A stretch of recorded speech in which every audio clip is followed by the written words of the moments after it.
Hey, friends, welcome back to another Mixed Faith Marriage Mastermind. I'm Chris Rich, and I'm joined by my dear friend Suzette Halterman. And we're going to be looking back and sharing what we wish we had known in the early days of our mixed faith marriages, the fears that we had, the beliefs that got in our way, and all the different ways that we've grown. And I want to point out too, Suzette has been in a mixed faith marriage for around 7 years, and I've been doing this for almost 25 years. And I want to make it very clear, we are figuring this out too. We do not have it figured out perfectly, and we're human. We're in the middle of this with you. And I think it's really important to point out, I love this quote. Don't compare your beginning to someone else's ending. So if you're brand new to this, don't look at it and be like, we've been doing this for a while and we're still figuring it out. So it's easy so yeah, don't compare where you are to where we are because that makes it, and not that we're in any great spot, but we've just been doing it for longer. So if you've ever thought, I wish someone had told me this sooner, today's episode is totally for you. So let's jump in. So we always talk about our own situations and make it pretty personal. So the first question that I have for you, Suzette, is what is one thing you wish you could go back and tell yourself in those early days of your mixed faith marriage? Yeah, I love that question. And let me preface it with just a little bit of how my situation was a little different. I feel like, so I don't have a ton of regrets of like, oh, I wish I would have done this. I wish somebody would have told me this. Because while I was going through my own deconstruction, I was also training in couples work with some of like the world's top couples specialists. And so I was listening to everything through a lens of like, how do you do a mixed faith marriage and taking that information in real time and applying it. So I'll say what the most helpful things that I learned at the time and that I did. And one of those was just to create a lot of safety. So I didn't share the podcasts and the information. I didn't do the information dump and try to like get my husband to kind of join me. And that was something that I learned at the time, from some of this couples work is like creating emotional safety. So Mm. even when I remember some of those first initial discussions, I even asked my husband, do you want to know the reasons why my belief changed? And he said, no. He said, I don't think my testimony can handle it. I don't want to know. And I said, okay, that's fine. And so I think that's, one of the main things that was helpful to me was creating emotional safety, not trying to push or pull or dump or like, you have to think like I do. And here's all the reasons. And why can't you see it my way? It was just spacious. Like, here's what's happening for me. You don't have to join me in this. And I still love you. And I'm still committed to our family. And I'm still committed to you. And this changes nothing about our relationship from my perspective, and just really kind of creating that safe space of like, I think that was one of the biggest the most helpful things in what I did. Thank goodness. Now, if I had not had that training at the time and I didn't know that, I would have done things completely differently. I would have been sharing all the podcasts and you got to listen to this and you got to know, did you know this? Did you know this? And it would not have felt very safe for my husband. He would have felt pressured and pulled, and it might have turned out differently. But because I knew not to do that, was really helpful. So I think that's one of my number one things that I would, that I'm glad that I knew. Create safety in those early stages of not trying to push and pull and control. Yeah, I love that. Safety is so, so, so important. And I didn't know any of that when I was going through this in the beginning. I sure do now, and that makes a huge difference. But I think for me, I think the big thing I would tell myself is instead of panicking on what eternity is going to look like, it's so easy to just catastrophize and jump to the worst case scenarios. And instead of panicking about that big eternal perspective, to zoom in. Just like on a camera, you can take a big picture of a beautiful mountain range that shows all from far away. Or you can zoom in really close on the wings of a ladybug with your lens. And I wish I would have spent more time looking at the ladybug wings and pulling in on the little details of today. because going what you were saying with safety, eternity didn't feel safe because it was like, I don't know what this is going to look like. So zooming in on today, what can I do today? And with that, a huge part of that is self-care. So making sure that I just remember those early times where it was, I was completely in survival mode and it felt so hard and scary. And so focusing on, am I eating what my body needs? Am I moving my body? Am I sleeping? Am I connecting with myself? Am I connecting with God? Am I connecting with nature? Am I connecting with friends? Those little things are the big things. So I wish I would have spent more time focusing on those little details of taking care of me. Because when we take care of ourselves, then it is so much easier to show up for in your relationship and to create that safety that you were talking about, to show up with for your family. You got to put on your own oxygen mask first, or it's gonna be pretty tricky to function. So that's what I would go back and tell my past self. Okay, so my next question, what role did fear play, and how do you view fear differently now? Yes, fear it was huge in my own relationships with people and showing up more authentically. But as far as my relationship, I think I was less fearful because I knew that relationships are risky, and this is something I've really become to even understand more. Relationships require a lot of risk. So I think if I didn't know that, I would not have communicated with my husband what was going on with me. I would have kept it secret for a lot longer, which I know a lot of people do. They don't tell their spouse that their faith is shifting or that they no longer believe because they're so afraid.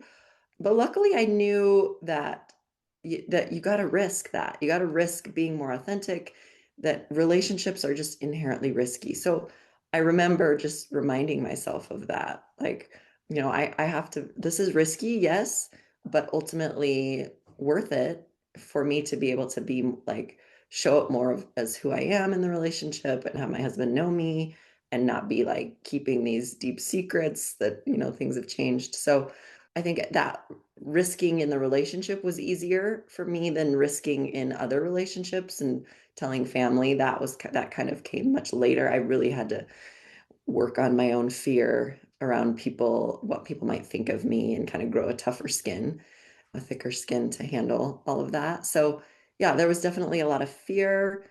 But I think in my relationship, my husband made it easier for me because again, he was good at creating that safety too, of saying like, I didn't marry you for your testimony.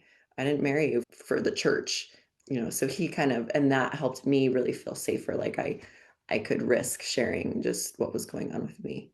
Yeah. Yeah. And I think I didn't mention this in the beginning for if anyone's new to this discussion. So I am an active believing member of the church, and my husband is not. And Suzette is an active non-believing member of the church that attends sometimes. So we definitely have different perspectives on this. And as you were sharing that, I think I probably well with the I think the church provides a safety net. And that when my husband was like, you know what, this isn't my thing anymore, it felt like all of a sudden that net was gone. And so I had so much fear. And, all the what ifs. What if this doesn't work? What if we get divorced? What if it affects our kids? What's going to happen to our eternal family? There was just so much fear. And I have to pull the nervous system in here because that's what I do every time. But with the nervous system, anytime there's anything new or unfamiliar or uncertain, the nervous system sees that as a big threat. So my nervous system was saying danger. So that I think it's really important for me to look back at my past self with so much love and compassion. In fact, I look at myself as a little girl or as the 30-year-old woman that was going through this 20 years ago. I call myself Brilliant Little Chris. And looking back at Brilliant Little Chris, when she was going through this, She was devastated. She was so scared. Everything, like she had plan A, and this wasn't plan A. So it's easy to look back with judgment and like, what were you thinking? And you shouldn't have done that. But recognizing like she really did the best that she could, and she was terrified. And so having that, just dropping that judgment, because that is definitely something that I do. And also, my husband, his brilliant little version of himself, he was doing his best. And I think recognizing that and the fear that both of those people had. So, how do I view fear differently now? Well, I know that when I'm operating out of fear, when I'm showing up and fear is the fuel for my actions, I don't show up as my best self. And so important when I am scared because it's not that fear is an emotion that is going to come up throughout our lives. It's not like, oh, I was just scared in the beginning. There are new things that come up, and it's like, oh boy, what are we going to do here? But to validate that and to normalize it, give yourself permission to feel fear when it shows up. And, sometimes I'm just like, you know what? I'm scared. And it makes sense that I would be scared. It's okay that I'm scared and letting it be there. And then that, once I can validate that and let it be there, then it sends a message to my nervous system. It's okay. And then it helps me to figure out what do I want to do next in this situation. So I think that can be fear is definitely a normal part. And a lot of times people are like, oh, do you get over this? Yeah, sometimes, but then there's something new that comes up that it's this fear is a very normal part of being a human. So. Yeah. And I just want to reiterate how fear is such a huge part of mixed faith marriages. Like you were saying, all the what ifs. And I think we often kind of absorb everybody else's fear, like extended family are fearful for you and for your kids and people in the ward and it's easy to absorb that, but really kind of just filtering out like I don't need to take like just because other Mhm. people have fear about my situation does not mean that I need to have fear about my situation. Like I know myself, I know my husband, I know my family. I know that we have the capacities to get through this. And I think it's just really easy to kind of just take in the fear that because there's just so much fear around all of it, which is understandable. But there's a lot of fear. But just to really like kind of block that out, like I don't have to take all that on. So important that, yeah. I think another thing too with that, it's easy to, when we're in a situation, it's so easy to jump to that worst case scenario because we don't know, and your nervous system is freaking out. It goes into high alert. It's trying to protect you. So it's normal that we do go to that worst case scenario. So one thing that I work with my clients on is, okay, let's go to that worst case scenario. What could happen? And just answer your brain. We don't have to be like, nope, that's not going to happen because we don't know. We don't know what's going to happen, but just, yeah, maybe that could happen. But then I like to go, what's the best case scenario? And just like totally flip the switch. So we've got, yes, worst case scenario could happen. Also, best case scenario could happen. And what's likely in this situation? And just showing my brain that there are more options than just worst case scenario.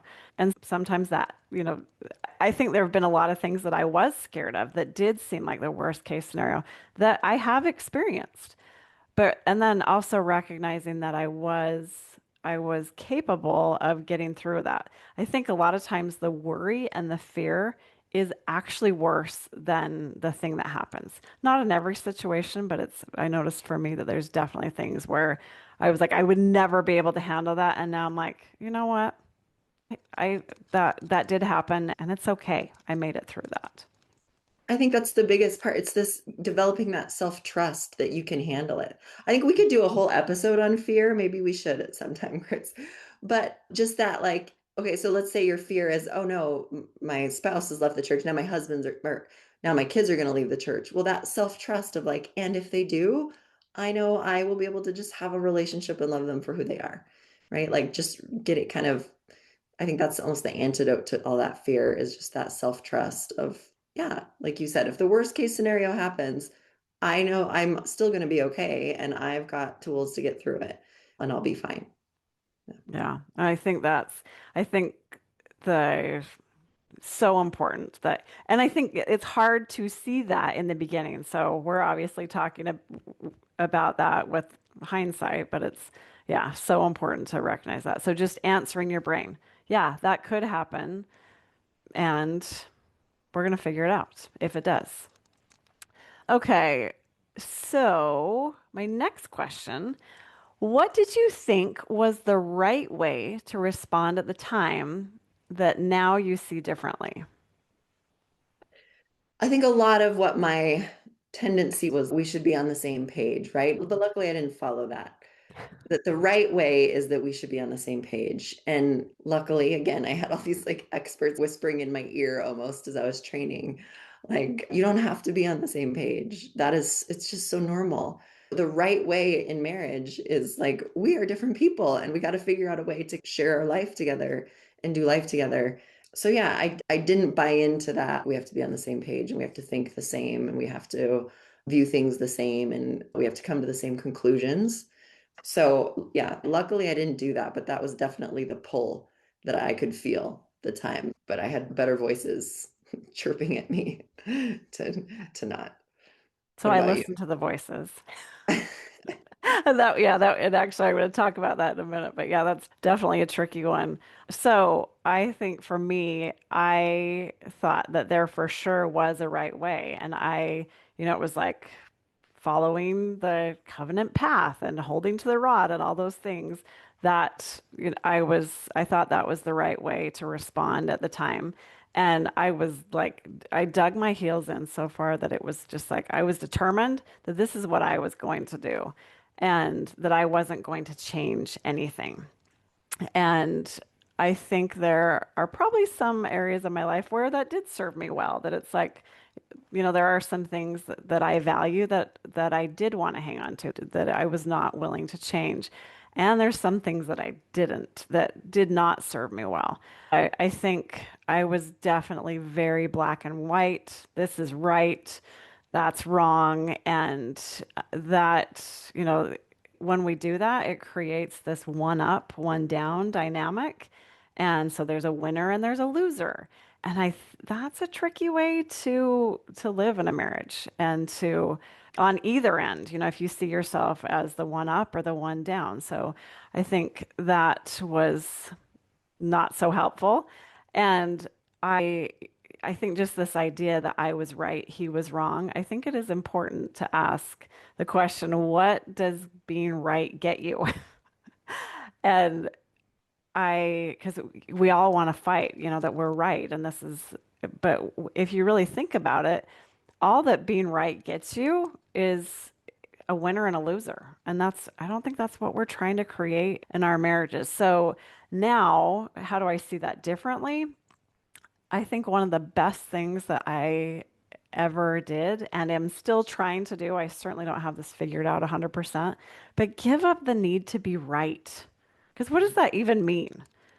And I think that doesn't mean that I need to change my beliefs or the things that I value that are important to me. I can hang on to that, but I don't need to force that. It's getting that idea of being on the same page that, and my goal, instead of being right, I can't remember who it was. Maybe Terry Real, it could have been John Gottman, said you can either be right or you can be married. It's Terry Real. He says that all the time. I love that because it's like, okay, I can hang on to the things I believe and value, but I don't have to fight for those all the times because we see things differently. So I think that was definitely something and I still am working on that. Yeah, I do still battle that in myself too. Like, no, my perspective is right on this, and the church is wrong. And this is, and I think from the non-believing perspective, it's so easy to go into that one up and like looking down and like the right way is this way, and the church's way is the wrong way. And I think that's one of the benefits I've gained from continuing to go from time to time, even though I don't believe, is to really soften that and like see the Mhm. beauty and the good, and like, no, there's good here, there's beauty here, really like bring me down from that one up position. Like, who am I to say how people should live their lives? Mhm. This works for people. There's good things happening here. Like, who am I to say what's right or wrong and the right way to do life and the right way to be spiritual and the right way? So it's a practice for me daily to just Yeah. bring myself down. And I don't have like, just because this is the way that I think does not mean it's the right way for other people to think. And I think it's fascinating because I just, from the believing perspective, it's like, no, this is the truth. This is God's way. And yeah, it's so easy to, yeah, I think just recognizing and identifying that, oh, okay, right now I'm in this one up. I put myself in this one up position. Is that really where I want to be, or do I want to be connecting with my husband or my kids? Mhm. So yeah, and I think it's so fast. I love these conversations that we have because it's easy to be like, oh, this is only going to be this way on from my believing experience, but we're having such similar experiences just with different things. Yeah, because they're all just human tendencies. The Yeah. tendency to go one up is like universal. And I love how Terry Real talks about it as imagine yourself on an elevator coming back down from your high Mm. horse. Get off your high horse. Imagine yourself on an elevator riding back down. So, like, yeah, we all have to do that, whether we're on the believing side, the non-believing side, anywhere in between. It's just human tendencies are kind of the worst parts of our human nature. Yes. And this just brings them to light. We all have them, but this is just a great little petri dish of figuring this all out. That's true. Yes. Okay, so my next question, what beliefs about marriage, faith, or yourself made things harder than they needed to be? Well, I'm going to stick one in there that wasn't that you didn't say, and it's my beliefs about parenting. I Mm. think made a mixed faith parenting harder than it needed to be. And that was that parents should be on the same page and that it's not good for kids to be confused. Like if their parents believe different things. So those are two beliefs I had that was making parent like the whole aspect of what do we do about our kids in a mixed faith marriage much harder. And since then I've grown a lot in trying in understanding how to parent in a mixed faith marriage and understanding that parents not being on the same page is totally normal. And when we pretend that we're on the same page and we're not, we're just setting our kids up for like like a fantasy of what happens in relationships. So it's okay for parents to not be on the same page about parenting things. And it's okay for kids to be confused. That's also normal. When we have this, like, we're these overprotective parents, like, our kids can't be confused. So we can't tell, you can't tell them things against the church if I'm teaching them about the church, or like, no, confusion is a normal experience that they're going to have to learn to sort through. So we don't need to shield them from that. So those kind of shifts in that way of thinking for me was huge in because I was making it harder for myself.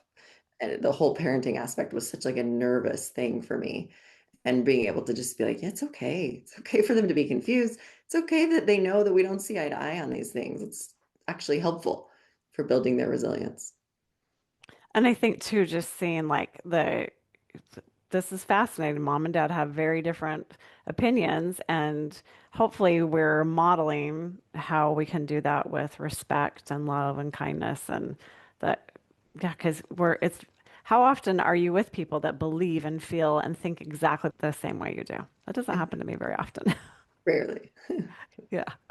So for me, some of my beliefs that made things harder, and I've mentioned these already, but that it should look a certain way. We have this idea, we have our expectations, and then we have reality. And that can be that gap between expectations and reality. There's a lot of space for disappointment and pain in there. That we should be on the same page. I think that's probably that one thought alone causes so much suffering. Another thing that was very easy for me to believe was that something had gone wrong. Like it wasn't supposed to be like this and it shouldn't look like this. This isn't what I signed up for. Oh, I had so many of those things. So thinking that, that something had gone wrong, that thinking about what message that sends to your nervous system, it's like, I gotta fix this. I gotta some there we got a big problem. And so we don't show up as our best selves because we're in survival mode. So that was, and then I think another one that was a big one for me because I was panicking and felt like something had gone wrong. All of a sudden, I was trying to save everyone. I was trying to save my husband. I was trying to save my kids. And there was a lot of fear in that, I've got to, because something terrible was going to happen. And it's so hard to operate from fear. So I think one of the most comforting things for me to remember, and I'm putting on my church lady hat because that's what I do. It's not my job to save them. It's my job to love them, to support them, to be with them. It's the Savior's job to save, and he does a really good job doing that. And so I don't need to, that just let off a lot of pressure. Just show up as me and not, and just love and not try to, I don't have to save anyone. Okay, my next question. What did you assume about your spouse's journey that turned out to be wrong? Yeah. So my husband has never been like a very churchy person. So I assumed that eventually he would kind of just follow, kind of come along with me and, church really wouldn't be a priority because he's just not that type where it's like church is, like so super important to him. And that's not how it's worked out. So, just I think having that understanding of you don't know what your spouse's journey is going to look like and whatever assumptions you're making about it are probably going to be false. So it's been interesting for me to learn more about him and why he wants to stay and what is important to him about the church. Because there's things I didn't know, just because like outwardly he's, not the church. I don't even know how to describe it. Like he doesn't prioritize church as like, in his top priorities, but that doesn't mean that he doesn't value it still. So Mhm. I've learned a lot about him, so that was an assumption I made that eventually he would kind of just join me, even though I wasn't pushing or pulling. I thought it would just kind of naturally happen. But now I accept that that may never happen, and that's totally okay. He's in it for his reasons, and that's fine. Some of the things that I assumed that I was wrong on is that his journey should look just like mine. Because it was like, we're married. It's that whole idea of being on the same page. We need to do this together and that we should be, that it should look the same. Also, this idea that what he was doing was wrong. Because then that, once again, that puts me into that one up dynamic and I'm looking down on him. That probably isn't what would have worked for me, but this is his journey and letting that every person has their own journey. Or that I think those are the big things that I was better, I was more righteous, I was more worthy. And just as I say that, it's like, huh, how judgmental of you, Chris Rich. That's not very Christ-like. But I'm gonna just being honest here. That's what I thought. And just realizing that it's not, my way is not better than his or vice versa. It's just we both are on a journey and they look different and we're figuring it out together. So, okay. How has your definition of a successful marriage changed? Oh, so much. I don't even think I knew what a healthy marriage was before really being in a mixed faith marriage because you just don't have to think about it that much. But it's really forced me to understand what makes a marriage healthy, and I define a successful marriage as being a healthy marriage or a differentiated marriage, which is we both have a healthy sense of I, we're both autonomous individuals that are connected at the same time. And getting to that place is a journey and a challenge. And, I was raised in a lot of codependency. I think there's been generations of codependent relationships before me. So breaking out of that, really creating a healthier marriage, a more equal partnership, giving space for my sense of well-being is not dependent on my spouse's belief system. All of those things I think helps create a successful or healthy marriage. And my definition of healthy parenting has also completely shifted because of this mixed faith marriage journey where I'm totally like, I'm a controlling person by nature and letting go of so much of that anxiety about my children's paths, which that the mixed faith parenting journey has really helped me to do that, to just be like, this is their journey is not mine. They may stay in, they may leave. And it's just like buckets of anxiety have just like left my body. So I think I'm a healthier person. I'm a much healthier parent in being able to just love my children for who they are instead of like being so invested in them following a certain path. So yeah, definitely I have a much different view of what a healthy marriage is and what healthy parenting looks like than I did before. So I am so grateful for all that I've had to learn along the way. It's totally changed my life. Yeah, I love that. So for me, how has my definition of a successful marriage changed? I just like asking, what does success even mean? Because if your definition of success is, and I think what I thought it was going to the temple together, going to church on Sundays, having kids that loved church and went on missions and they got married in the temple, just this rinse and repeat. I think that was my definition of success. But I think it is important that we get to individually define what success means. And also, I don't want to define success by what other people are doing because I don't have any control over that. So I want to determine what makes me successful and pick a couple things that are in my control. So, do I show up as the kind of partner that I want to be? Am I kind? Am I generous? Am I giving? Am I vulnerable? So, focusing on that and looking at what is my role in this instead of what is going on with other people, because I can't control that.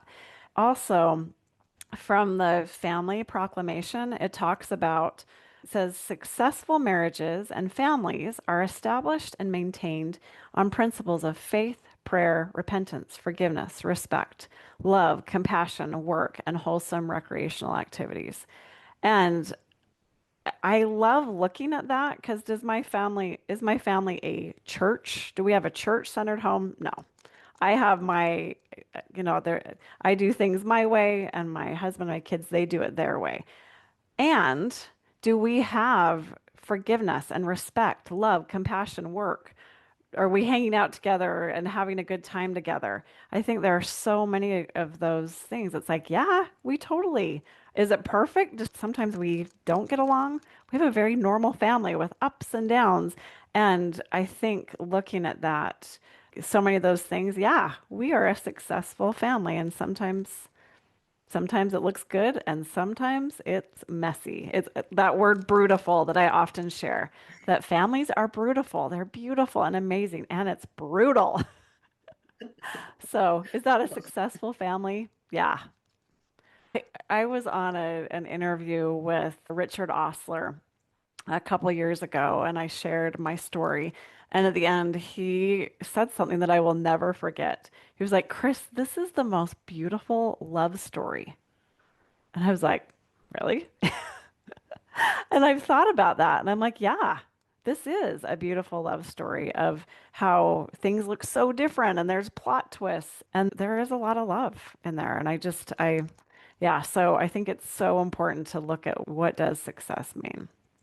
I love that. And let me just add, like, I don't think in our church culture, we're not taught really about what healthy relationships are. Like, I have some diagrams that I show couples, and most of them are floored. Of like, that's like what, like, that's a healthy marriage. Like, that's not really what I would have envisioned in my head Hmm. when I show them some of these diagrams. So I think we just don't know. And that's not saying that not just, I think other church cultures too, just in our culture in general we don't talk about what healthy marriages, what healthy relationships look like. And so people, yeah, they come up with their own versions of what a successful marriage is. And like you said, we've like the checklist, are we doing all the things? And do we go to the temple and are our kids doing all the things? And yeah, and some of that we get from church culture, some of it we inherit from our families of origin, like what they thought a successful marriage looked like everybody's on the same page and so we really have to kind of break out of all of those ways of thinking and understand and learn more about what are healthy relationships. Yeah. Yep. Looks a little different than I thought at one point. Okay, if your past self could have adopted just one new thought or mantra, what would it be? This is normal. I think we tend to think that mixed faith marriages are somehow just like this rare thing, but this experience of, oh my gosh, we are so different. How are we going to make this work? Is like the most normal marriage experience ever. It just has a different flavor, right? For some people, they experience that around other things like we are so different on our views about money. We are so different on our views about parenting. Like, we are so different on our views about cleanliness. Like, how on earth are we going to make this work? So it comes in a million different ways. This is just, we are so different on our views about spirituality and religion. How are we going to make this work? It's just so, it is the most normal marriage experience. And we all think that it's like somehow we're just so unique. No, it's just our own little LDS flavor of that, of experiencing that. Totally. And mine is along that same flavor. My One of my favorite thoughts is nothing has gone wrong. And it's exactly what you were saying. So when there's something going on with my kids that something looks different or my husband and I don't agree, it's like, yeah, nothing's gone wrong. This is the plan. This is how things are. So what if this is supposed to look exactly how it looks? Because it does. This is reality. Okay, how has going through this changed you for the better, and what do you hope others can learn from that? Yeah, like I said, it's completely shifted my understanding of what it means to be a partner, a spouse, what a healthy marriage is, what healthy parenting is, how to love my kids without all the anxious focus and controlling their path. I mean, like I said, it's just completely changed me, how to give space for other people's journeys to be their own, like just a lot of letting go. Whew, it's a whole lot of letting go of being in control of things, which is hard for me. So it's changed me in so many ways. So I hope other people, again, everybody's journey is different, but I hope people will learn and grow from it. I think mixed faith marriages are such a growing opportunity. Mm, It's like somebody's handing you a platter of like, here's some beautiful growing opportunities. Here for free, take them. Growth in your marriage, growth as a parent. It's just, I find it beautiful. And, growth is always often challenging and uncomfortable too, but totally. it's good. When you're It yields good results. when you're talking about life gives you the platter, there were a lot of times I thought that was the poo platter. That like, are you kidding me?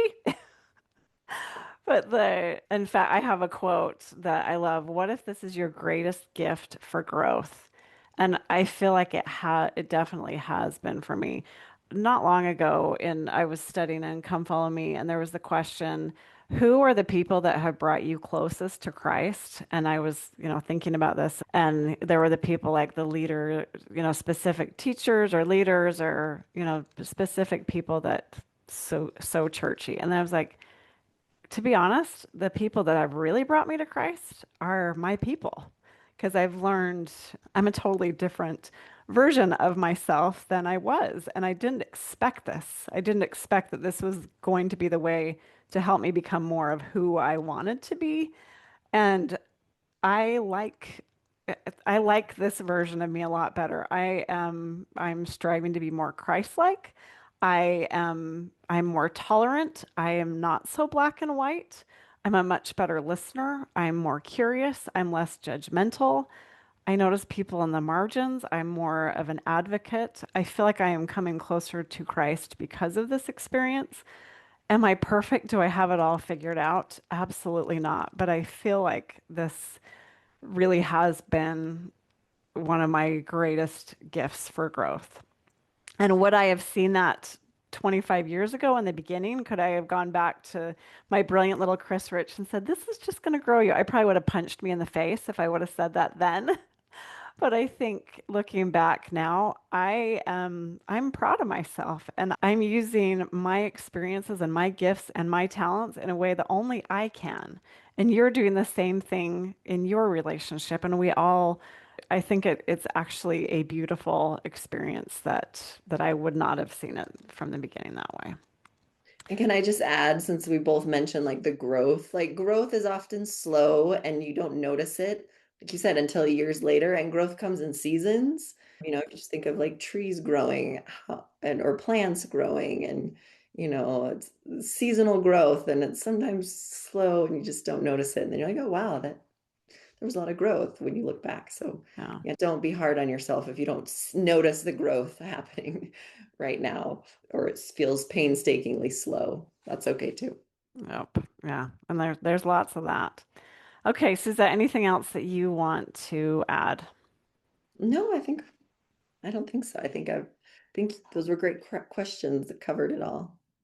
There's always more to talk about, but that's good for now. Well, we can do that next month. But well, we just want to thank everyone for being here. And once again, this process is messy, and we're grow. I think of it that the messy middle, like a caterpillar. If you are, if you think about it, that caterpillar goes into the cocoon and it's got this little fat, chubby caterpillar with all his arms and legs. And I guess they don't have arms, they're legs. And then it goes into this cocoon and it's messy. I picture, like, I don't know what happens in there, but I just picture this goo, this yuck. And it's probably painful. All those little legs fall off and all that's happening. And what the caterpillar doesn't realize in the middle of that is it's becoming a butterfly and that whole process. So I love to tell myself, I'm just in the messy middle right now because this can feel messy and hard. And whether it's mixed faith marriage or other things in life, it's messy and we're growing and we're evolving. So. Well, friends, we are so glad you're here with us today, and you can look forward to another Mixed Faith Marriage Mastermind next month, and we'll see you next month. Thanks, everyone.